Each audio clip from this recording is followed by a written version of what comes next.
ሰላም፣ ይህ ዘአማኑኤል እንደምን ሰነበታችሁ? በዚህ ቻናል አዳዲስ ስብከቶችና አዳዲስ መንፈሳዊ ነገሮች ስለሚተላለፉበት ቤተሰብ መሆኑን እንዳይረሱ። ሰብስክራይብ፣ ሼር፣ ላይክ ማድረጉን እንዳትረሱ። በስመ አብ ወወልድ ወመንፈስ ቅዱስ አሐዱ አምላክ አሜን።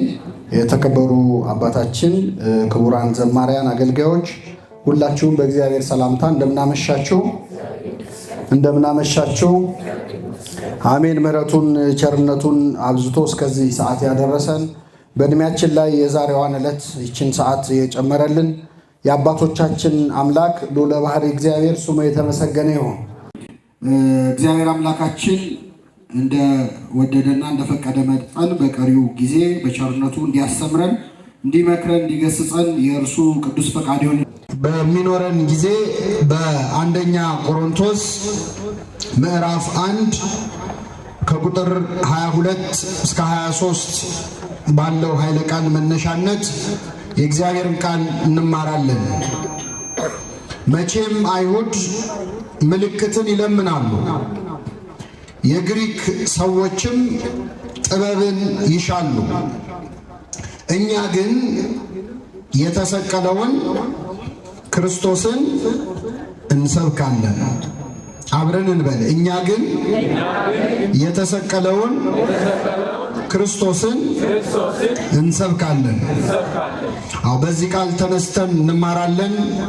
ለአባቶቻችን ለነቢያት፣ ለአባቶቻችን ለሐዋርያት፣ ለአባቶቻችን ለሐዋርያውያን አበው፣ ለሊቃውንት በጉባኤያቸው ተገኝቶ ምስጢሩን ጥበቡን ገልጦ ያስተማረ አምላካችን እንዲያስተምረን፣ እንዲመክረን፣ እንዲገስጸን የእርሱ ቅዱስ ፈቃድ ይሁንልን።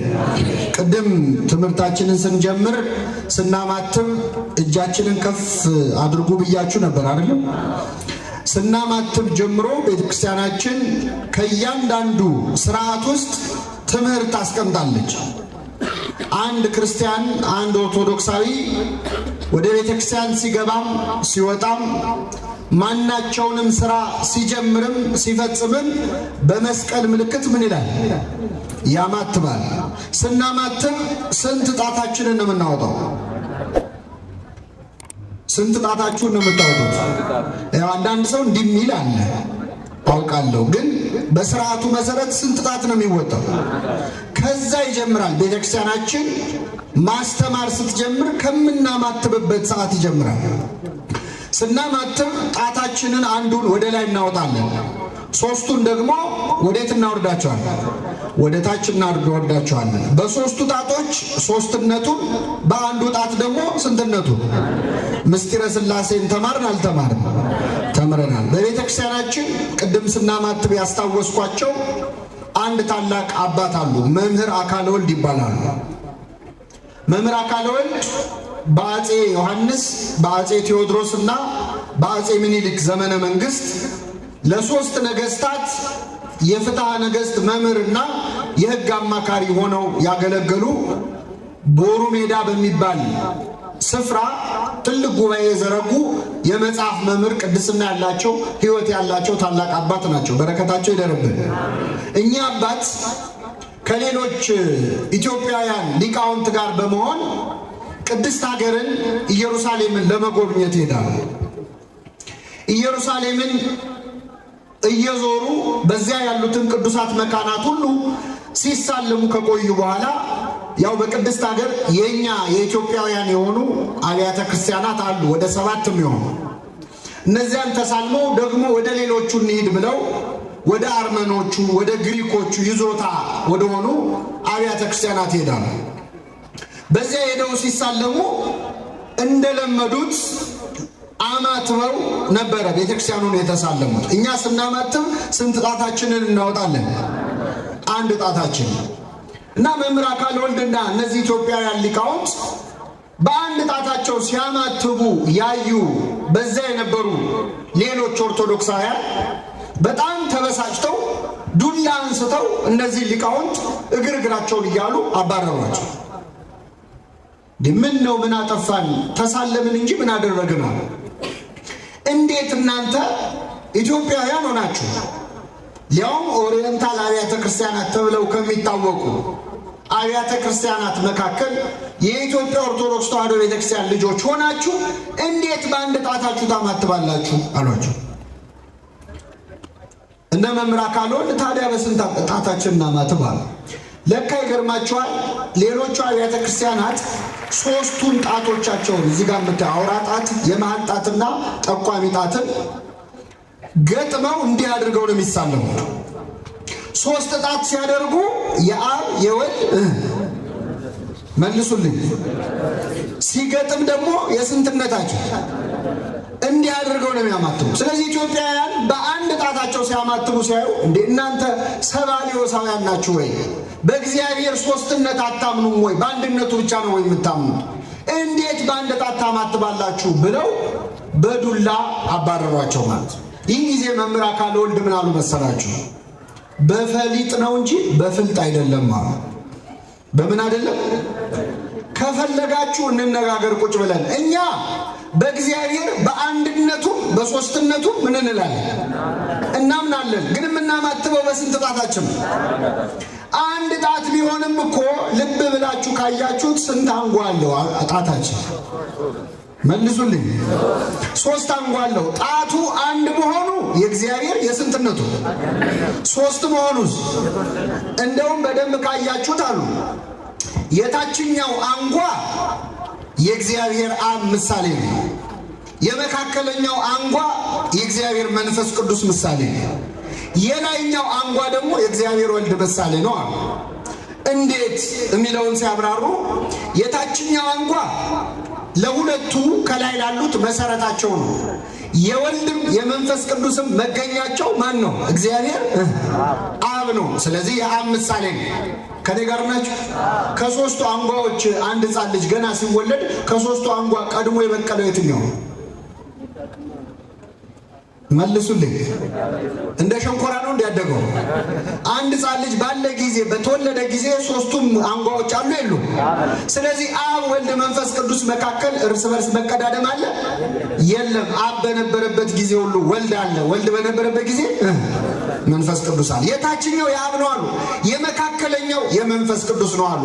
የመካከለኛው አንጓ ከሁለቱም ጋር እንደሚገናኝ በአብም በወልድም ውስጥ ህልው ሆኖ ሕያው ሆኖ የሚኖር ስለሆነ የመንፈስ ቅዱስ ነው አሉ። የላይኛው የእግዚአብሔር ወልድ ምሳሌ ነው። ለምን ወልድ አልከው ካላችሁኝ አሉ አዙረን ስናየው፣ አንጓውን አዙረን ስናየው ከጀርባው ምን አለ? የራሳችሁን ይሁ አንድ አይነት ነው አይደል? የራሳችሁን ይሁ የጣታችን ከላይ ስናየው ስታዞሩት ምን አለ?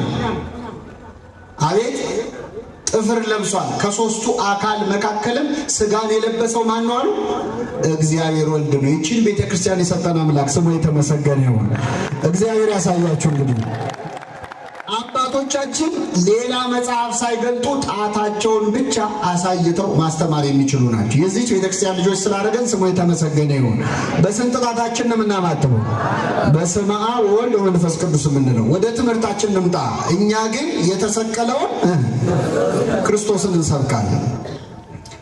ቅዱስ ጳውሎስ ለቆሮንቶስ ምዕመናን በጻፈው ክታቡ በአንደኛ ቆሮንቶስ ምዕራፍ 1 ከቁጥር 23 ላይ መቼም አይሁድ ምልክትን ይለምናሉ አለ። የግሪክ ሰዎችም ጥበብን ይሻሉ፣ እኛ ግን የተሰቀለውን ማንን እንሰብካለን? ክርስቶስን እንሰብካለን። መቼም አይሁድ ብሎ ነው የጀመረው ቅዱስ ጳውሎስ። መቼም እገሌ ከተባለ አንድ ሰው ልማዱ ለሆነ ነገር ነው። እንግዲህ መቼም እገሌ እንዲህ ነው ከተባለ ሁሌም እንደዚያ ነው፣ እንዲያ ማድረግ ልማዱ ነው ማለት ነው። ቅዱስ ጳውሎስ መቼም አይሁድ ምልክትን ይሻሉ አለ። አይሁድ ምልክት ፈላጊዎች ናቸው፣ ተአምር ፈላጊዎች ናቸው። ይህ የአይሁድ መገለጫቸው ነው። ክርስቶስ ሲያስተምር፣ ክርስቶስ ሲፈውስ፣ ክርስቶስ መልካም ስራ ሲሰራ፣ መልካም ቃል ሲናገር አይታያቸውም። አይሁድ ሁልጊዜ የሚፈልጉት ክርስቶስ ተአምር እንዲሰራ ነው፣ ምልክት እንዲፈልግ ነው። አንድ ሰው ምልክት ፈላጊ ከሆነ የአይሁድ ጸባይ ያለበት ማለት ነው። የአይሁዳውያን ድክመት ነው። ስለ የትኛው ምልክት እንድናምን ትወዳለህ ብለው ራሱ ክርስቶስን እስኪፈትኑ ድረስ አይሁድ ምልክትን ይለምናሉ አለ።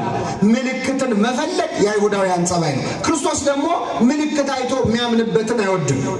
በዚህ በዮሐንስ ወንጌል ምዕራፍ 2 ላይ በቃና ዘገሊላ ውሃውን ወይን አደረገ። ይህን ተአምር መስራቱን አይተው ብዙ ሰዎች በስሙ አመኑ ይላል። ኢየሱስ ግን በሰው ልብ ያለውን ያውቅ ነበርና አይተማመንባቸውም ነበር። ለምን? ተአምር አይቶ የሚያምን ሰው ሌላ ተአምር ካየ ደግሞ ሊክድ ይችላል። አይችልም? ይችላል። ተአምር ተከትሎ ማመን በጣም እምነት ተብሎ ራሱ አይቆጠርም። በእውነት አባቶቻችን ሐዋርያት እንኳን በዛው በቃና ዘገሊላ በዮሐንስ ወንጌል ምዕራፍ 2 ላይ ልብ ብላችሁ ካነበባችሁ ክርስቶስ ተአምር አደረገ። በቃና ዘገሊላ ተአምር ካደረገ በኋላ ደቀ መዛሙርቱ በስሙ አመኑ ይላል። ሐዋርያት ተአምር አይተው አይደለም የተከተሉት ክርስቶስን። ተአምር አይተው አይደለም የተከተሉት፣ ተከትለው ነው ተአምር ያዩት። ተአምር ለሃይማኖት ማስረጃ ሊሆን አይችልም። ተአምር አይቶ ከመከተል እግዚአብሔር ይሰውራል። የሚገርማችሁ ቅዱስ እስጢፋኖስ ቀዳሜ ሰማዕት የመጀመሪያው ሊቀ ዲያቆን በአንድ ሀገር ሲያስተምር አንድ ችግር ገጥሞት ነበር። ምን የገጠመው? የዚህ ሀገር ሰዎች ቢሰበኩ አይሰሙም። ቢያያቸው ስለ ክርስቶስ ቢነግራቸው አይቀበሉም። በኋላ ምንድነው ችግሩ ብሎ ጠርቶ ሲጠይቃቸው አንተ ከታኦስ ትበልጣለህ ወይ አሉት። ማን ነው ደግሞ ታኦስ አለ። ለካ እዚያች ሀገር ላይ ታኦስ የሚባል ጠንቋይ ነበር፣ ተአምር የሚሰራ። ምንድነው የሚያደርገው? ድግምት ይደግምና አንድ በሬ ላይ በጆሮ ሄዶ የሆነ ነገር ይልበታል፣ ይደግምበታል። አጋንንት ይህንን ድግምት ተከትለው ያንን በሬ ለሁለት ይሰነጥቁታል። ልብ አድርጉ፣ ቢላ ሳይነካው በሬው ለሁለት ይሰነጠቃል። ስለዚህ የዛ ሀገር ሰዎች በሙሉ የታኦስ የሚባለው ጠንቋይ ተከታዮች ናቸው፣ ተአምር የሚቀበሉ ሰዎች ናቸው። እና ኢየሱስ ክርስቶስ ወረደ፣ ተወለደ፣ ተሰቀለ፣ ሞተ፣ አረገ ቢላቸው ትምህርት ሊሰሙ አልቻሉም። ተአምር አይተው ስለሚያምኑ ማለት ነው። ከኔ ጋር ናችሁ ምዕመናን? ይህን ጊዜ ቅዱስ እስጢፋኖስ ምን አለ? ለእናንተ የደነቃችሁ በሬው ነው አለ። እስቲ ያሳዩኝ፣ ለሁለት የከፈለውን በሬ ያሳዩኝ አላቸው። ወሰዱ የዛ ሀገር ሰዎች አሳዩ። እውነትም በሬው ያለ ቢላ ለሁለት ተከፍሏል። ቀዳሜ ሰማዕት ቅዱስ እስጢፋኖስ ጸሎት አደረገና ያንን በሬ አስነሳው፣ ከሞቱ አስነሳውና እንዲህ ብሎ አዘዘው፣ በናዝሬቱ በኢየሱስ ክርስቶስ ስም ሂድና አለው በሬው፣ ሂድና ታኦስ ለሚባለው ጠንቋይ በጆሮ ሄደ እስጢፋኖስ ይጠራሃል በለው አለው። የሚገርማችሁ ታዞ ያ በሬ ሄደና እስጢፋኖስ ይጠራሃል ብሎ ለታኦስ ነገረው። ይህን ጊዜ የከተማው ሰዎች በሙሉ አምላክስ የማን አምላክ ነው አሉ። እየሰማችሁ ነው? በቃ የእስጢፋኖስ አምላክ ነው፣ በሬውን አስነስቶ ላከው ብለው በአንዴ ተገለጠው። የእስጢፋኖስ አምላክ ነው አምላክ አሉ። ጠንቋዩ ደነገጠ። ጉድ ሆንኩኝ፣ ስንት ዓመት ያፈራሁትን ተከታይ በአንድ ቀን ማጣቴ ነው አለ። ተጨነቀ። አጋንንቱን ሰበሰበና ምን ይሻላል አላቸው። ሲላቸው ግድ የለም ወደ ሰማይ ከፍ ከፍ አድርገን እናሳርግሃለን አሉት። ታኦስ የተባለውን ጠንቋይ በዙፋን ይዘው እያዩት ከፍ ከፍ አለ። ሲያዩት እያረገ ነው ወደ ሰማይ። የከተማው ሕዝብ አምላክ የማን አምላክ ነው? የታኦስ አምላክ። ይህ እንዴት ነው? ኳስ ላይ አሁን አቋም የሌለው ደጋፊ ታውቃላችሁ? ላገባ የሚደግፍ ማለት ነው። ማንቸስተር ሲያገባ የማንቸስተር ይሆናል። ለገባበት እንደዚህ ያሉ በቃ እያዩ የሚደግፉ ማለት ተአምር አይተው በአንዴ የታኦስ አምላክ ነው አሉ። ቀዳሜ ሰማዕት ቅዱስ እስጢፋኖስ በመስቀል ምልክት አማቱ ወይ ክርስቶስን ስም ሲጠራ አጋንንቱ በነው ተነው ጠፉ። ወዲያው ያ ታኦስ የተባለ ጠንቋይ ተከሰከሰና ሞተ። አሁን አምላክ የማን አምላክ ነው? ተአምር አይቶ ከመከተል እግዚአብሔር ይሰውራል። መቼም አይሁድ ምልክትን ይለምናሉ አለ። ምልክት መለመን የአይሁድ ጠባይ ነው። የግሪክ ሰዎችም ጥበብን ይሻሉ አለ። ግሪካውያን ደግሞ መፍቀሪያነ ጥበብ ናቸው። ጥበብ ይወዳሉ። የጥበብ ፍቅር አላቸው። ፈላስፎች ናቸው። ፊሎዞፊ ይባላል አይደል?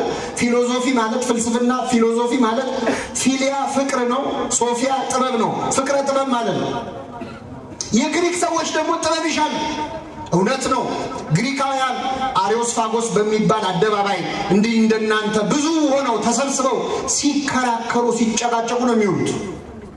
ከግሪክ ያልተገኘ ፍልስፍና የለም። እውነት ለመናገር ከግሪክ ያልመጣ ሳይንስ የለም። የቱንም ሳይንስ ብታጠና እንዲህ ከሚለው የግሪክ ቃል የተገኘ ነው አይደል? ስንማር ነው። ጥበብን ይሻሉ የግሪክ ሰዎች። አዲስ ነገር መስማት ሳያዩ ሳይሰሙ መዋል አይችሉም። መቼም አይሁድ ምልክትን ይሻሉ፣ የግሪክ ሰዎችም ጥበብን ይሻሉ። እኛ ግን የተሰቀለውን ማንን እንሰብካለን? ክርስቶስን እንሰብካለን። አይሁድ ደስ ይበላቸው ብለን ምልክትን፣ ግሪካውያን ደስ ይበላቸው ብለን ጥበብን ብቻ አናወራም። እኛ የምንሰብከው እኛ የምናስተምረው ምን ያለውን ክርስቶስ ነው አለ? የተሰቀለውን ክርስቶስ ነው አለ። ለምን? ምልክታችንም ጥበባችንም ራሱ ክርስቶስ ስለሆነ ነው። ነቢየ እግዚአብሔር ኢሳይያስ ትንቢተ ኢሳይያስ ምዕራፍ 7 ከቁጥር 14 ላይ እነሆ ድንግል ትጸንሳለች ወንድ ልጅን ከማለቱ በፊት ከፍ ብላችሁ አንብቡት። ጌታ ራሱ ምልክትን ይሰጣቸዋል ይላል። ጌታ ራሱ ምልክትን ይሰጣቸዋል። እነሆ ድንግል ትጸንሳለች ይላል። ክርስቶስ ራሱ ምልክት ነው። ለክርስቲያን ከክርስቶስ በላይ ተአምር የለም። ራሱ ተአምር አይደለ ወይ? ራሱ ምልክት አይደለ ወይ? አምላክ ሰው ሆነ ከማለት በላይ ተአምር ሊመጣ ይችላል? አይችልም። ሌላ ምልክት አትፈልጉ። ክርስቶስ ራሱ ምልክት ነው። እንደ አይሁድ ምልክትን አይደለም የምንሰብከው፣ ራሱ ክርስቶስ ምልክታችን ነው። ቅዱስ ነቢየ እግዚአብሔር ስምዖን አረጋዊው በቤተ መቅደስ ክርስቶስን ከፍ አድርጎ ይህ ሕፃን ለምልክት ተሾሟል ብሏል። ክርስቶስ ምልክት ነው ራሱ። ሌላ አመራ መለከተ ነው። ተአምራችንም ምልክታችንም አምላካችን ኢየሱስ ክርስቶስ። ስለዚህ መቼም አይሁድ ምልክትን ይሻሉ፣ የግሪክ ሰዎች ጥበብን ይሻሉ። እኛ ግን የተሰቀለውን ማንን እንሰብካለን? ክርስቶስን እንሰብካለን። ጥበብን ቢባል እሱ ነው። ጥበብ እሰ መድኃኒነ ውእቱ። ቅዳሴያችን ምን ይላል? ጥበብ መድኃኒታችን ነው፣ ሌላ ጥበብ አንሻ። ጥበብ ቤቷን ሰራች ተብሎ የተነገረለት እውነተኛው ጥበብ አምላካችን መድኃኒታችን ኢየሱስ ክርስቶስ ነው። ቅድስት ጥበብ ሀጊያ ሶፊያ ተብሎ የሚጠራው የተቀደሰው ጥበብ፣ ዓለምን የፈጠረው ጥበብ፣ ሰው ሆኖ ዓለምን ያዳነው ጥበብ፣ በገዛ ደግሞ የዋጀን ጥበብ አምላካችን መድኃኒታችን ኢየሱስ ክርስቶስ ነው። ስለዚህ ቅዱስ ጳውሎስ ምን አለ? መቼም አይሁድ ምልክትን ይለምናሉ፣ የግሪክ ሰዎች ጥበብን ይሻሉ፣ እኛ ግን ምን ያለውን ክርስቶስን እንሰብካለን? የተሰቀለው። እዚህ ላይ በእውነት ነው እንደው አንድ የሚገርም ነገር ልንገራችሁ። ሐዋርያት የሰበኩት ምን ያለውን ክርስቶስ ነው? ምን ያለውን ክርስቶስ ነው? የተሰቀለው ነው። የተሰቀለውን ክርስቶስ ሰብከው እውነት ክርስትና እንዲመስፋፋቱ አይገርማችሁ? ሐዋርያት እኮ የሰበኩት አምላካችን ተሰቀለ ብለው ሞተ ብለው ሞተ ብሎ ስብከት እንዴት ይህንን ዓለም ሊያዳርስ ቻለ? በእውነት ክርስትና 2000 ዓመት ሊሞላው የሚመስል እኮ ሃይማኖት አለ። እስካሁን ድረስ መኖሩ ይገርማል። ሐዋርያት ዞረው የሰበኩት የተሰቀለውን ነው። አሳና እንጀራ የሚያበረክተውን ክርስቶስ አይደለም። የእኛ ክርስቶስ አሳና እንጀራ እኮ አበርክቶ ያበላል፣ ምዕመናን በእሱ እመኑ ብለዋል አስተማሩ። ሙት የሚያስነሳውን ክርስቶስ፣ ዓይን የሚያበራውን ክርስቶስ እሱን አይደለም ያስተማሩ። ምን ያለውን ክርስቶስ ነው? የተሰቀለው። አሁን አንዳንድ ሰዎች ክርስቶስን የሰበኩ መስሏቸው ያልተሰቀለውን ክርስቶስ ይሰብካል። ያልተሰቀለው ክርስቶስ አይዞ ቤቴ ይሞላል አትቸገርም፣ ስሙን ከጠራ ሁሉ ነገር ሙሉ ነው ከተባለ ይሄ የተሰቀለው ክርስቶስ ነው? አይደለም። አሳና እንጀራ የሚያበረክተው ክርስቶስ ነው። የተሰቀለውን ለመስበክ ያብቃል። ቤተ ክርስቲያን መስቀሉን ነው ከፍ አድርጋ የምታሳይ፣ እርቃኑን የተሰቀለውን ክርስቶስ፣ አጥንቱ እስከሚታይ የተገረፈውን ክርስቶስ። ይህ ለሌሎች ግራ ያጋባቸዋል። እንዴት አምላካችን ተገረፈ ትላላችሁ? እንዴት አምላካችን ተተፋበት ትላላችሁ? ቆሰለ ብሎ ትምህርት እንዴት እዚህ ደረሰ? ሐዋርያት የሰበኩት ይህንን ነው። ሐዋርያት የሰበኩትንም እኛን እንሰብካለን። እኛስ የተሰቀለውን ማንን እንሰብካለን? ክርስቶስን እንሰብካለን። ቤተ ክርስቲያናችን ይህንን ርዕስ ያነሳውበት ምክንያት ቤተ ክርስቲያናችን ከሐዋርያት ጋር ሆና እንግዲህ ሐዋርያዊት ቤተ ክርስቲያን ነች። አፖስቶሊክ ወይም ሐዋርያዊት የምትባል ቤተ ክርስቲያን ነች የኢትዮጵያ ኦርቶዶክስ ተዋሕዶ ቤተ ክርስቲያን። አፖስቶሊክ ወይም ሐዋርያዊት ቤተክርስቲያን መባል ማለት በትልቁ በሬክላም ሐዋርያዊት ብሎ መለጠፍ አይደለም። በነገራችን እሱን ማንም ሊለጥፈው ይችላል። የኛ ቤተክርስቲያን ሐዋርያዊት የሚያሰኛት ወደ ኋላ ሄዳ ቆጥራ የምትደርስበት ሐዋርያ አለ። ለኔ ክህነት የሰጡኝ ሊቀ ጳጳስ አሉ። እሳቸውን የሰጧቸው ወደ ኋላ ስትቆጥሩ ቅዱስ ማርቆስ ላይ ያርፋል። ማርቆስን የሾመው ቅዱስ ጴጥሮስ ነው። ጴጥሮስን የሾመው ማን ነው? ክርስቶስ። እያንዳንዳችሁን ክርስትና ያነሳችሁ ካህናት በ40 እና በ80 ቀን ተጠምቃችኋል። አንተን ክርስትና ያነሳ አባት ማን ነው ብለህ ቀሲስ ገሌ ትለኛለህ። ቀሲስ ገሌን ማን ሾማቸው? አቡነ ገሌ። አቡነ ገሌን ማን ሾመ? አቡነ ገሌ እያልን ወደ ኋላ ቆጥረን ቅዱስ ማርቆስ ጋር እናርፋለን። ማርቆስን ጴጥሮስ ሾመው፣ ጴጥሮስን ክርስቶስ ሾመው። ሐዋርያዊት ቤተክርስቲያን ናት። የግለሰብ ቤተክርስቲያን አይደለች። እገሌ የመሰረታት ቤተክርስቲያን አይደለች። በእውነት ቤተ ክርስቲያን ተብለው ተጠርተው የግለሰብ የሆኑ ስናይ እናዝናለን። እንዲህ ካለ ነገር ይጠብቀን። እኔ የወላይታን አላውቅም። ደቡብ አፍሪካ ሄጄ የገጠመኝ ልንገራችሁ። ደቡብ አፍሪካ የሚባል ሀገር አለ። አንድ ሰውዬ የራሱ ቤተ ክርስቲያን ነበረው። እግዚአብሔር ያሳያችሁ። የግሉ ቸርች። ከኔ ጋር ናችሁ? ደቡብ አፍሪካ ነው ያልኩት፣ ወላይታ አላልኩ። እና የግሉ ቸርች ነበረው እና ለረጅም ዓመት ሲሰራ ቆይቶ ወደ አሜሪካ ሀገር መሄድ ፈለገና ለጓደኛው ሊሸጥለት እና ስንት ትሸጠዋለህ አለው። 400,000 ራንድ አለው። በዛ ሀገር 400,000 ራንድ አለው። ኧረ ቀንስልኝ እባክህ እንደ 200 ሽጥልኝ አለው። እንዴ ያማል እንዴ? የለመደ ቸርች እኮ ነው አለው። ምን ያለ ነው? ከነሰው እኮ ነው የምሸጥልህ። እንደው በቤተ ክርስቲያን ስም ከመሸጥ እግዚአብሔር ይጠብቀን። አሁን እኔ ተነስቼ የራሴ ነገር አቋቁማለሁ ብል ቤተ ክርስቲያን ጆሮዬን ይዛ ታስወጣኛለች እንጂ ለግለሰብ አሳልፋ አትሰጠንም። ለክርስቶስ ብቻ አሳልፋ የምትሰጠን ቤተ ክርስቲያን ውስጥ ስላለን እግዚአብሔር በእውነት ስሙ የተመሰገነ ነው።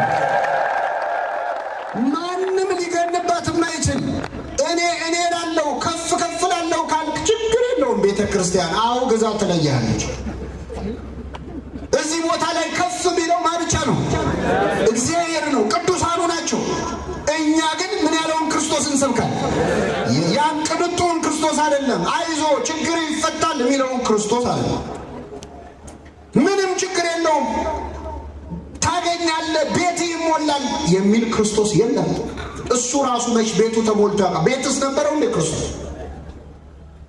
ለሰማይ ወፎች መሳፈር ያላቸው ለቀበሮች ጉድጓዳ፣ እኔ ግን ራሴን ማስተጋበት የለም ነው ያለ። እሱ ያልሞላለት ይሞላልሃል ብሎ ስብከት እንዴት ያለ ስጋዊ ድሎትን ምቾትን ቃል የሚገባ ክርስትና የለም። በዓለም ሳላችሁ መከራ አለባችሁ፣ አይዟችሁ እኔ ዓለምን አሸንፌዋለሁ ያለው ክርስቶስ። መከራ የሌለበት ክርስትና ከሆነ ክርስትና አይደለም። የተሰቀለው ክርስቶስ አይደለም። ይሄ የሚያንደላቀቀው ክርስቶስ ገንዘብ ሲሞላ ጌታ ባረከኝ የምትል ከሆነ፣ ደህና መኪና ስገዛ ጌታ ባረከኝ ካል፣ መኪና የሌለው በእግሩ ሄደው ሰው የተረገመ ነው እንዴ? በረከትን ከማግኘት ከማጣት፣ ከመብላት ከመጠጣት ጋር ከማገናኘት እግዚአብሔር ይሰውረን። ብናገኝም ብናጣም፣ ብንበላም ብንራብም፣ እኛ ግን የተሰቀለውን ማንን እንሰብካለን? ክርስቶስን እንሰብካለን። ሲሞላልን አይደለም የምንሰብከው። በተለይ የኢትዮጵያ ኦርቶዶክስ ተዋሕዶ ቤተክርስቲያን ደግሞ አፏን ሞልታ ከሐዋርያት ጋር እኛ ግን የተሰቀለውን ማንን እንሰብካለን ማለት የምትችል ቤተክርስቲያን ነች። እኔ 4 ነገሮች ልንገራችሁና አጠቃልላለሁ። የኢትዮጵያ ኦርቶዶክስ ተዋሕዶ ቤተክርስቲያን የተሰቀለውን ክርስቶስን ትሰብካለች ከሐዋርያት ጋር። እኛ ግን ብላ የተሰቀለውን ክርስቶስን ሰብካለሁ ልትል የምትችል ቤተክርስቲያን። አንዳንድ ሰው የኢትዮጵያ ኦርቶዶክስ ተዋሕዶ ቤተክርስቲያን ክርስቶስን የሸፈነች አድርጎ የሚጨነቅ በቅን ልቡና ሆኖ አለ። አንዳንድ ሰው ደግሞ በክፋትም አለ። ግድ የለም የቅን ልቡናውን ብቻ እንየውና ቅዱሳን ሲከበሩ ሲያይ ወሩን ሙሉ በአንድ ልደታ በ3 ባታ እየተባለ እንዲህ ቅዱሳን የሚጠሩ ቅድስት አርሴማ፣ ቅዱስ ሚካኤል፣ እመቤታችን ሲባል ክርስቶስ የተሸፈነ የሚመስለው ሰዋል። የቅዱሳን መብዛት የክርስቶስን ክብር ቢሸፍን የሚመስለው ሰው አለ። ይህ ንግግር ብቻ ራሱ ክርስቶስ ማን እንደሆነ ካለማወቅ የሚመነጭ ነው። እስቲ ምዕመናን ሃይማኖቱን አንዴ እናቆየው። ፀሐይ ታውቃላችሁ፣ ከኔ ጋር ናችሁ? የፀሐይን ብርሃን ታውቁታላችሁ። ለዓለም ሁሉ የምታበራው ምንድን ነች? ፀሐይ ነች። የፀሐይን ብርሃን ስንት ሻማ ብናበራ ይሸፍነዋል? ስንት ሺህ ሻማ ብናበራ ነው የፀሐይን ብርሃን መዋጥም ይቻል? አረ ፀሐይ ተሸፈነች ትላለህ እንዴ? ጧፍ ሲበራ ሰው ሁሉ ዓለም ላይ ያለ አሁን ወደ 8-9 ቢሊዮን ደርሰናል። 9 ቢሊዮኑ ህዝብ ሁሉ አንዳንድ ጧፍ ቢያበራ የፀሐይን ብርሃን ሊሸፍነው ይችላል? ክርስቶስ እኮ ፀሐይ ነው ምዕመናን። ቅዱሳን እኮ ሻማዎች ናቸው። የቅዱሳን ብርሃን የሻማ ብርሃን ነው፣ የመብራት ነው። ቅዱስ ዮሐንስ በወንጌሉ እንዳለው እርሱ የሚያበራ መብራት ነበረ። ለጥቂት ዘመን በብርሃኑ ደስ ይላችሁ ወደዳችሁ አለ ክርስቶስ። መጥምቁ ዮሐንስ ብርሃን ነው። ስለ ብርሃን ሊመሰክር መጣ እንጂ እርሱ ራሱ ብርሃን አልነበረም። ነገር ግን የሚያበራ መብራት ነው ይለዋል። መጥምቁ ዮሐንስ መብራት ነው። ለጥቂት ዘመን በብርሃኑ ደስ ይላችሁ ወደዳችሁ ይላል። በመጥምቁ ዮሐንስ ብርሃንነት ደስ ብሎናል። በሱ ትምህርት፣ በሱ ምግባር፣ በሱ ቅድስና ብዙዎች ገና በመወለዱ ራሱ ተደስተው፣ ግን መብራት ነው መጥምቁ ዮሐንስ። እናንተ የዓለም ብርሃን ናችሁ ብሏል ክርስቶስ። ቅዱሳን የዓለም ብርሃን ናቸው። ገብረ መንፈስ ቅዱስ የዓለም ብርሃን ናቸው። ቅድስት አርሴማ የዓለም ብርሃን ናት። ለምን? እናንተ የዓለም ምንድን ናችሁ ብሏል ክርስቶስ? ብርሃን ናችሁ። ግን የቅዱሳን ሁሉ ብርሃን ተሰብስቦ ቢጨመቅ የክርስቶስን ብርሃን ሊሸፍን ይችላል? አይችልም።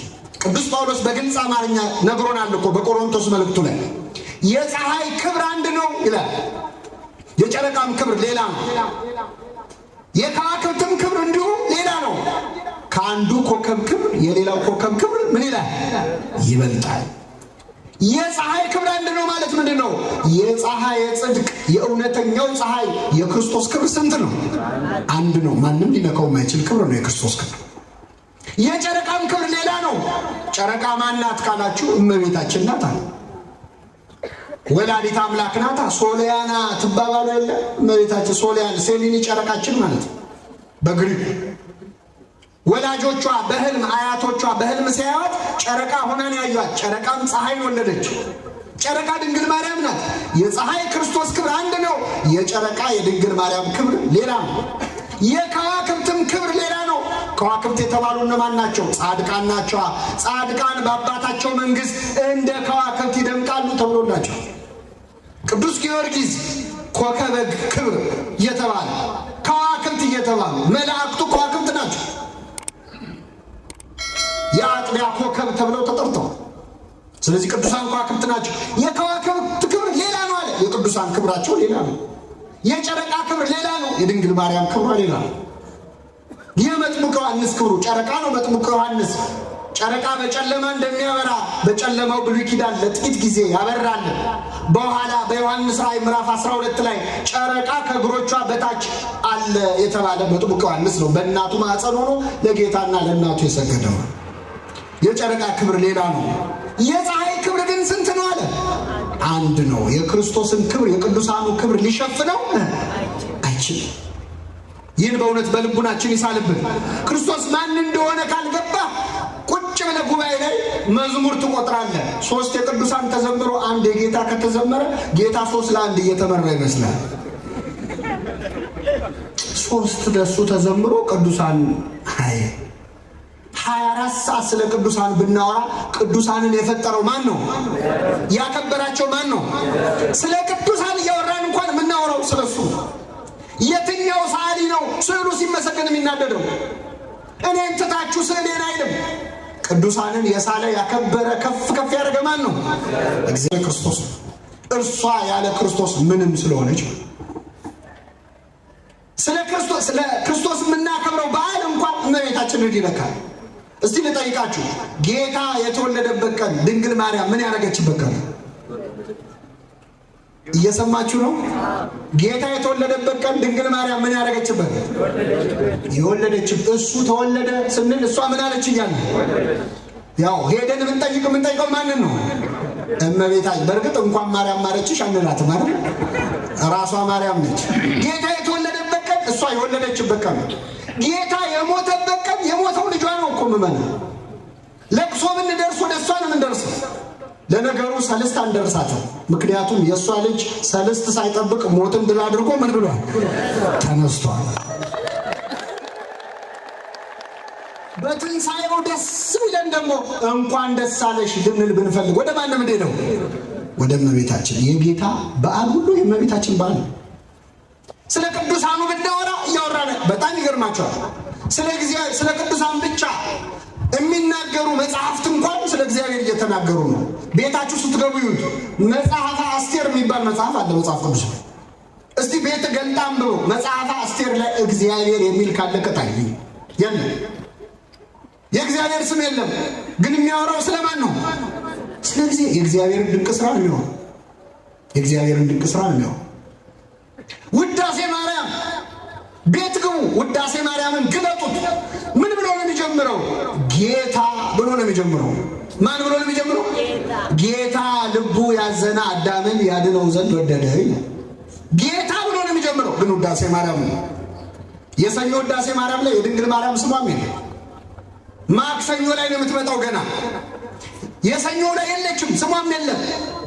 ስለ ቅዱሳን የሚያወሩ ነገሮች ሁሉ የሚያወሩት ስለ አምላካችን ስለ መድኃኒታችን ስለ ኢየሱስ ክርስቶስ እና እኛ እንደው አንዳንድ ሰው ውድድር ውስጥ የማይገባ ነገር ያወዳድራል። ፀሐይም ከሻማ ብርሃን ማለት ነው። ቤተክርስቲያናችን የተሰቀለውን ክርስቶስ ስትሰብካለች በአራት ነገሮች ትሰብካለች። ከኔ ጋር ናችሁ ምመና? በስንት ነገር? የመጀመሪያው ክርስቶስን በስሙ ትሰብከዋለች። በምኑ ትሰብከዋለች? በስሙ። የኢትዮጵያ ኦርቶዶክስ ተዋሕዶ ቤተክርስቲያን ኢየሱስ የሚለውን ስም የምትፈራ የሚመስለው ይዋሰዋል። እኔ እውነት ነው የምነግራችሁ። እዚህ መሃል የዩኒቨርሲቲ ተማሪዎች አላችሁ። እንደው ቴክኖሎጂ የምትማሩ ሰዎች፣ ይሄ ሲቪል ኤሌክትሪካል ኢንጂነሪንግ፣ ሜካኒካል ኢንጂነሪንግ የምትማሩ ሰዎች እንደው አንድ ዲቴክተር ብትፈለስፉ ደስ ይለኛል። ምንድነው ዲቴክተሩ? እዚህ ገጠምና ኢየሱስ የሚል ስም ሲሰማ ይቁጠር። እየሰማችሁ ከሌሊት ከሰዓታቱ ከማህሌቱ አንስቶ ኪዳኑን ቅዳሴውን ሙሉውን ማለት ነው። እዚህ ያ ዲቴክተር ይገጠምና ኢየሱስ የሚለውን ስም በመጥራት የኢትዮጵያ ኦርቶዶክስ ተዋሕዶ ቤተክርስቲያንን የሚያክል ካለ እንቀጣለን። 24 ሰዓት ስሙን ሳትጠራ የማትውል በሁሉ ነገር ውስጥ ስመ ክርስቶስ አለ። ከሁሉም በላይ የኢትዮጵያ ኦርቶዶክስ ተዋሕዶ ቤተክርስቲያን ኢየሱስ የሚለውን ስም የጻፈችው በታቦቷ ላይ ነው። በታቦቷ ላይ ነው። ታቦት ላይ እንደ ኦሪት ታቦት አሁን 10ቱ ትእዛዛት አልተጻፉ። የአዲስ ኪዳኑ ታቦተ ምስዋዕ ተብሎ የሚጠራው የክርስቶስ ሥጋና ደም የሚፈተትበት ነው። የምናከብረው በዛ ምክንያት ነው። በታቦቱ ላይ የተጻፈው 2 ቃል ነው። አንደኛው አልፋና የማን ስም ነው? የስም አልፋና ኦሜጋ እኔ ነኝ፣ መጀመሪያውና መጨረሻው እኔ ነኝ ያለ ኢየሱስ የሚለው ስም የተጻፈው በታቦት ላይ። ሁለተኛው ፊልጵስዩስ ምዕራፍ 2 ላይ ቅዱስ ጳውሎስ የተናገረው ቃል ተጽፏል። ታቦታችን ነው። ጉልበት ሁሉ ለኢየሱስ ክርስቶስ ስም ይስገድ ይላል። በሉ እስኪ ጉልበት ሁሉ ለኢየሱስ ክርስቶስ ስም ምን ይበል? ይህ ቃል ያለው ምኑ ላይ? ታቦቱ ላይ። ጉልበት ሁሉ ለማን ስም ይስገድ? ታቦት ሲወጣ የምንሰግደው ለምንድን ነው ከተባላችሁ መልሱ ታቦቱ ምን ስለሚል ነው። ጉልበት ሁሉ ለኢየሱስ ክርስቶስ ስም ምን ይበል? ለስሙ ነው የምንሰግደው። ለስሙ ነው የምንሰግደው። አንዳንድ ሰዎች ታቦት ጣዖት ነው ይላሉ። ጉልበት ሁሉ ለኢየሱስ ክርስቶስ ስም ይስገድ የሚል ጣዖት አለ ካለ እንዴት አይነት አስደናቂ ጣዖት ነው! ለኢየሱስ ስገዱ የሚል ጣዖት ሊኖር አይችልም። ቢኖር እንኳን ሐዋርያት አይነቅፉትም። በሐዋርያት ሥራ ላይ ቅዱስ ጳውሎስ ያደረገውን ታስታውሳላችሁ። በግሪካውያን መካከል ሲዞር ጣዖት አየ።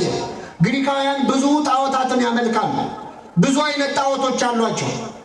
ብለው አምልከው ደግሞ ምናልባት የማናቀው አምላክ ቢኖርስ ብለው አሰቡ። ምንም አንለው ስለዚህ ቦታ እንያዝለት ብለው ማለት ነው ለማይታወቅ አምላክ ብለው ያመልካሉ። ለምን አምላክ? ለማይታወቅ አምላክ።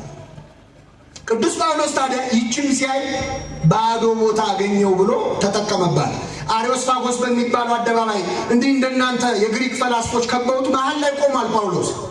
እናንተ አለ አማልክትን እንደምትፈሩ አያለው። የግሪክ ሰዎች በብዙ ነገር አማልክትን እንደምትፈሩ አያለው። አማልክቶቻችሁን እየዞርኩኝ ሳይ አለ ለማይታወቅ አምላክ የሚል ጽሑፍ አየው።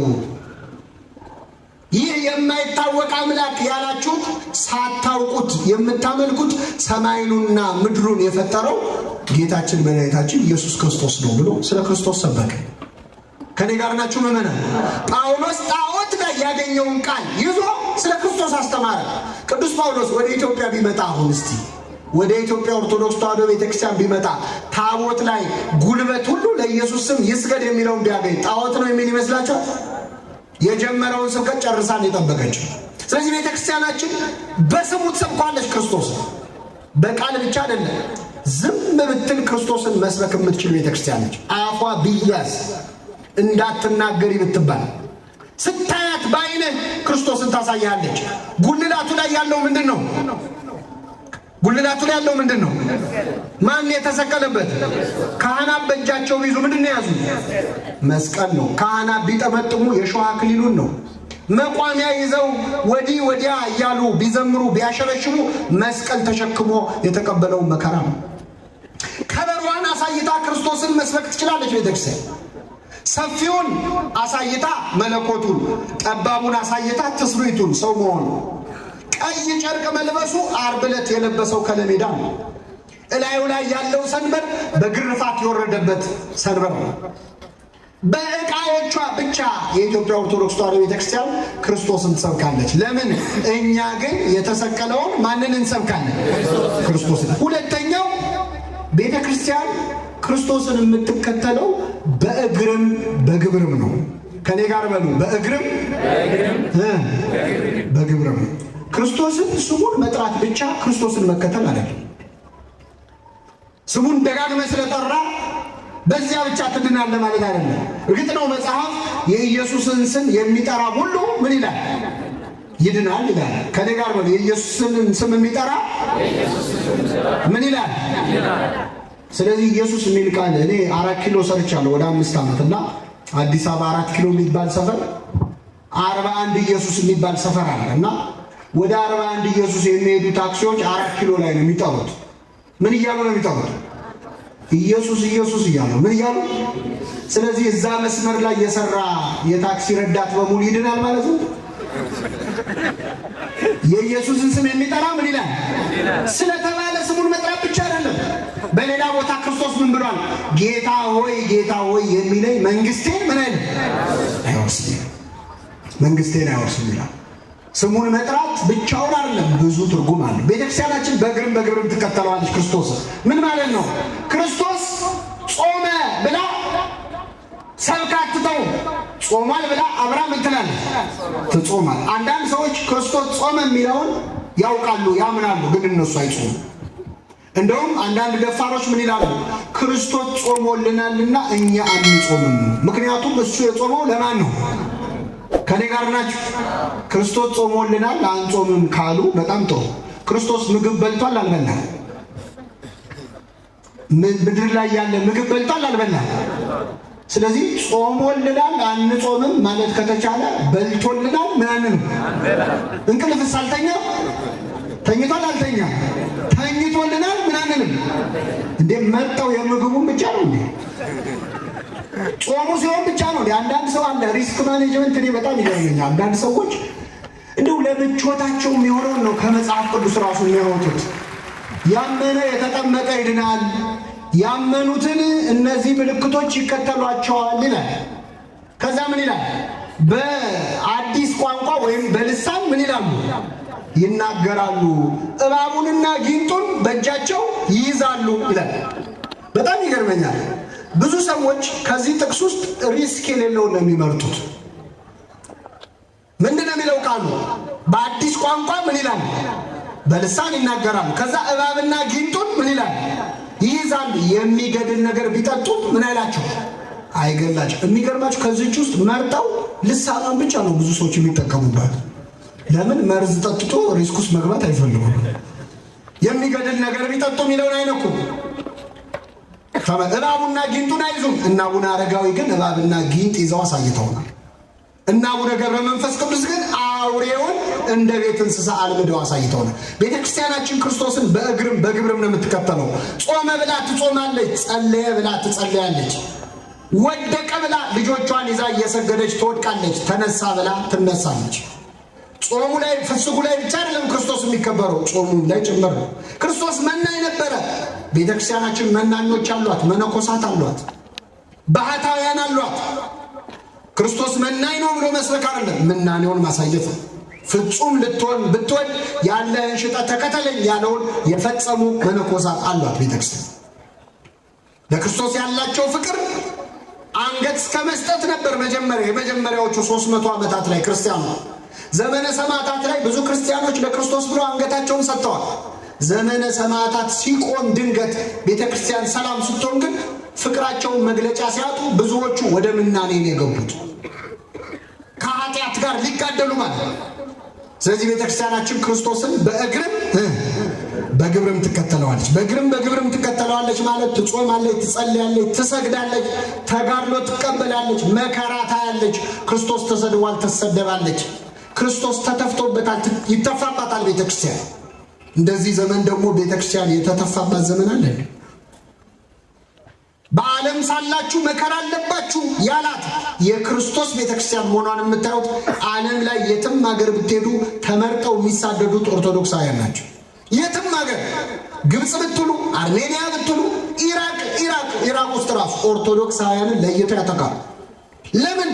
መከራው ርሷት የሞተ ቅድስት ቤተ ክርስቲያን ስለሆነች ማለት። የመጨረሻ ቤተ ክርስቲያን በቅዳሴዋ ውስጥ፣ በጸሎቷ ውስጥ፣ በማህሌቷ ውስጥ ሰብከዋለች። የቅዳሴውን ብቻ ልንገራችሁ እናበቃለሁ። ከኔ ጋር ናችሁ?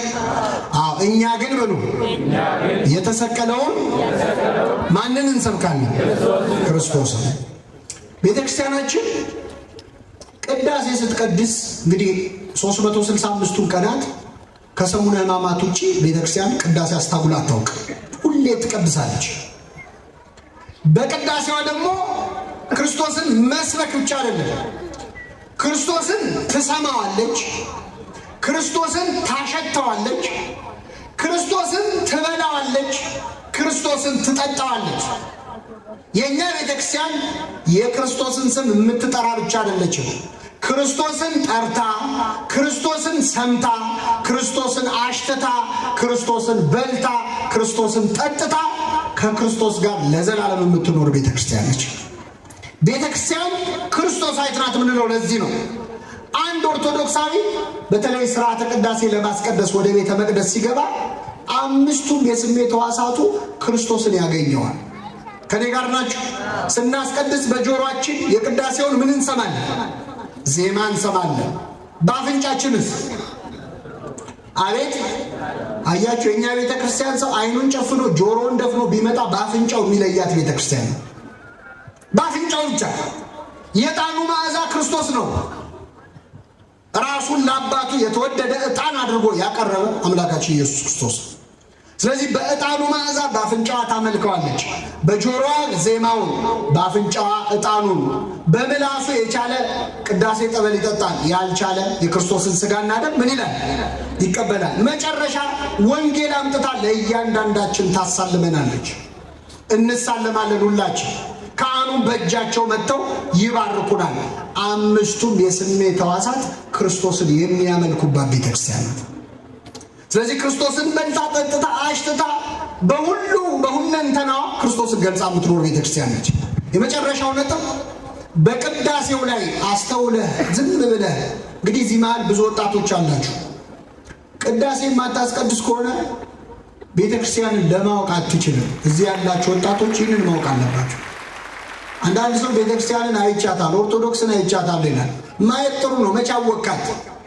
ሪክዋ ይመርክዋ አፍቀርክዋ ለቤተክርስቲያን ይላል ቅዱስ ያሬድ። ቤተክርስቲያንን ማየት የመጀመሪያው ነው፣ ማወቅ ሁለተኛው ነው። ከዛ መውደድ ይከተላል። ብዙ ሰዎች ቤተክርስቲያንን አይተዋታል ግን አያውቋት። ቤተክርስቲያንን ማወቅ ከፈለክ ቅዳሴዋ ውስጥ ነው የምታገኘው። ማህሌቷ ሰዓታት ውስጥ ነው።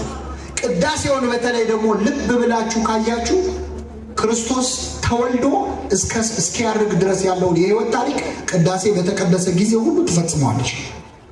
ቅዳሴ ሲጀመር ካህናት የሚነሱት ከቤተልሔም ነው። ከየት ነው የሚነሱት?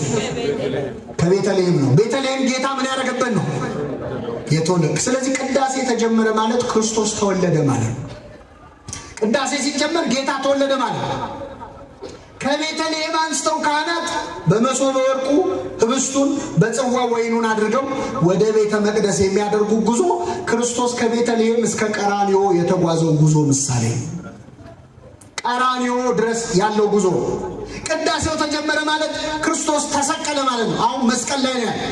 ሊቀ ካህናት ኢየሱስ ክርስቶስ ራሱ ካህን፣ ራሱ መስዋዕት፣ ራሱ ከአባቱ ጋር መስዋዕት ተቀባይ ሆኖ የሚቀድሰው ቅዳሴው ላይ ነው። እኛ ሲቀድስ የምናየው ቄሱን ነው። በቄሱ ቦታ ሆኖ የሚቀድሰው ግን ራሱ ክርስቶስ። ካህኑም የሚነጋገሩት ከክርስቶስ ጋር ነው።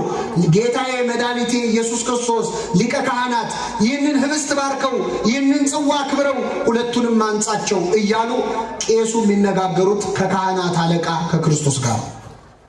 ኃጢአታችሁን ይቅር ይበላችሁ ቢሉ ራሱ ጌታችን መድኃኒታችን ኢየሱስ ክርስቶስ የካህናት አለቃ ኃጢአትን ይቅር የሚል ከኃጢአት ማሰሪያ ማን ይፍታ? ስለዚህ ክርስቶስ የሊቀ ካህናትነቱን ስራ በቤተ ክርስቲያን የሚሰራው ካህናት የእሱ ተወራጆች የእሱ አገልጋዮች ናቸው። የካህናት አለቃ ክርስቶስ ነው። ቅዳሴው ላይ የሚሰየመው የሚቀድሰው እሱ ነው። ዛሬ የቀደሱት አባ ገሌ ናቸው ብለህ እንዳትሳሳት። ክርስቶስ ነው የሚቀድሰው። ክርስቶስ ነው የሚቀድሰው። ህብስቱን ወደ ወይኑ ወደ ስጋው፣ ወይኑን ወደ ደሙ የሚለውጠው እሱ ነው። ቅዳሴ ላይ መገኘት ማለት እዛው መስቀል ስር ቆሞ ከክርስቶስ አጠገብ ቆሞ ደሙ ሲፈስ ማየት ማለት ነው። ቤትህ ተኝተህ የሚያመልጥህ መስቀል ስር የመቆም እድል ነው።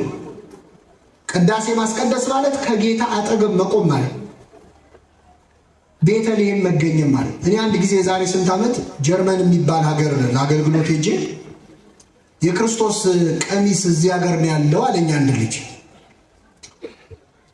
የክርስቶስን ቀሚስ ማየት ትፈልጋላችሁ? አትፈልጉም? እንዴ የክርስቶስ ቀሚስ እኮ ጨርቁን ነክታ ደሟ ምን ሆነ? ቀጠለ ነው። ስለዚህ እኔ ደግሞ አልቆም ያለ ኃጢአት ስላለብኝ ጨርቁን ማየት በጣም ጓጓው። ከዛ ቀጠሮን ያዝ ስለው ልጁን ኦንላይን ነው ቀጠሮ የሚያዘው። ቼክ ሲያደርገው ቀጠሮ 14 ዓመት ነው። ስንት ዓመት? 14 ዓመት። ከዛ ሊያዝልው ያለኝ እኔ ልሙት ልኑር የዛሬ 14 ዓመት ሐሳብ ከሚሆንብኝ ይቅርብኝ አልኩት። ለቆጨኝ። አሁን ቢይዘው ጥሩ ነበር አለ ቀጠሮ ይዣለሁ እላችሁ ነበር ለእናንተ። 14 ዓመት ወረፋ ያለው ለምኑ ነው? ለምኑ ነው? ስጋውን ደሙን ለመቀበል ስንት ዓመት ነው ወረፋው? ወረፋ አለ። ሰዎች ቀሚሱን ለማየት ይጓጓሉ፣ ይሰለፋሉ። የተሰቀለበትን ቦታ ለማየት፣ የተገረፈበትን ቦታ፣ የተወለደበትን ቦታ ለማየት ብዙ ሺህ ብር ከፍለው ኢየሩሳሌም ድረስ ይሄዳሉ። የተሰቀለው ክርስቶስ ግን ስጋውና ደሙ እዚሁ ቅዳሴ ማለት ይፈታታል። ስለዚህ ቅዳሴ ማስቀደስ ማለት መስቀል ስር መሆን ነው። ካህናቱ የሚያደርጉት ስርዓት ሁሉ ይወጣሉ፣ ይገባሉ። እያንዳንዱ ያለው ሲምቦሊዝም ያለው ምሳሌ ምኑን ነግረን ምኑን እንተዋል። ክርስቶስን የህይወት ታሪኩን ማየት ከፈለክ ቤተ መቅደስ ገብተህ አስቀድስ። የሚባለው የሚጸለየው ጸሎት ሁሉ ቤተ ክርስቲያን በምን አይነት ክብር ክርስቶስን ከፍ እንደምታደርገው ታይበታል። ከዛ ስጋውና ደሙን እንቀበላለን። ስንቀበል በፍርሃት ሆነን ነው። ያ መቶ አለቃ የጸለየውን ጸሎት እየጸለይክ ነው ወደ ስጋው ደሙ ተሰልፈ የምትቀበለው። ያ መቶ አለቃ ታስታውሳላችሁ? ጌታን ልጄን ፈውስልኝ አለ።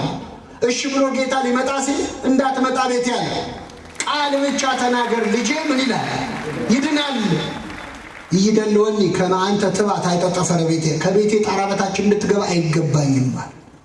ስጋውን ደሙን የሚቀበሉ ሰዎች ቆመው ተሰልፈው ከረከሰች ሰውነቴ ውስጥ አንተ ልትገባ አይገባኝም፣ እርኩስ ከሆነች ከሰውነቴ በታች እንዴት ስጋህ ደም ይገባል? ጌታ ሆይ ግን በምህረትህ በቸርነትህ ይቅር በለኝ እያለ ተሰልፈን እንቀበላል። ስጋውን ደሙን ተቀብለን ናኩቶ ብለን ሐዋርያት ቆርበው ሲጨርሱ መዝሙር ከዘመሩ በኋላ ወደ ደብረ ዘይት ሄዱ ይላል። ዘምረን ስጋውን ደሙን ተቀብለን ነው የምንወጣው። ከተቀበልን በኋላ እያየን ጸሎት ሰጥተውን አባቶቻችን ካህናት ወደ ቤተ መቅደስ ይገባሉ። የቤተ መቅደሱ መጋረጃ ይዘጋል። ይህ ማለት የክርስቶስ ዕርገት ነው። ምኑ ነው? ጌታ ሲያርግ ሐዋርያት ቀና ብለው አንጋጠው እያዩ እያለ ደመና ሰውራ ተቀበለች ይላል። ልክ እንደ ደመና የቤተ መቅደሱ መጋረጃ ምን ይላል? ይዘጋል። አንጋጠው ሐዋርያት አዝነው ተክዘው ሲያዩ መላእክት መጡና ምን አሏቸው? እናንተ የገሊላ ሰዎች ሆይ ስለምን ተክዛችሁ ቆማችኋል? ሲሄድ ያያችሁት ክርስቶስ ተመልሶ ወደ እናንተ ምን ይላል? ስለዚህ በሰላም ወደ ቤታችሁ ግቡ። ቤተ መቅደስ ውስጥ ያሉትም ካህናት የመቅደሱ መጋረጃ እያየን ተክዘን የቆምነውን ምዕመናን ከመቅደስ ይወጡና ጸሎት አድርገው በሰላም ወደ ቤታችሁ ይላሉ አይሉ? እንደውም ብዙዎቻችሁ ከቅዳሴ የምትወዱት እሱን ነው አይደል? በሰላም ግቡ ላይ ነው አሜን የሚለው ራሱ ደመቅ ይላል አይደል? አዎ፣ ከልደቱ አንስተን ዕርገቱ ላይ ጨረሰን። የዚህች ቤተክርስቲያን ልጆች ስላደረገን ስሙ የተመሰገነ ይሁን። እኛ ግን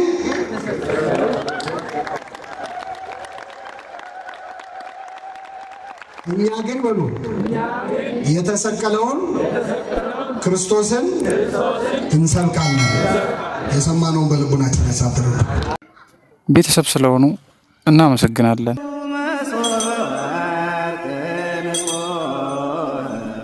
እንተ